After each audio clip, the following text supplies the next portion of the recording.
بسم اللہ الرحمن الرحیم ایاک نعبد و ایاک نستعین قوم-e-aad کی سیڑھی۔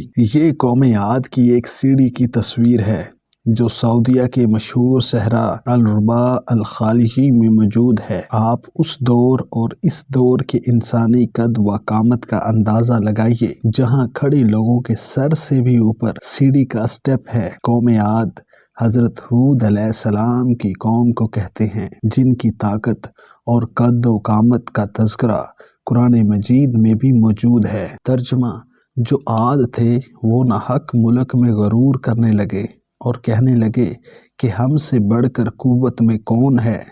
کیا انہوں نے نہیں دیکھا کہ خدا جس نے ان کو پیدا کیا وہ ان سے قوت میں بہت بڑھ کر ہے اور وہ ہماری آیتوں سے انکار کرتے رہے؟ کیا انسان اور کیا اس کا غرور؟ Subscribe masters in academy 2.0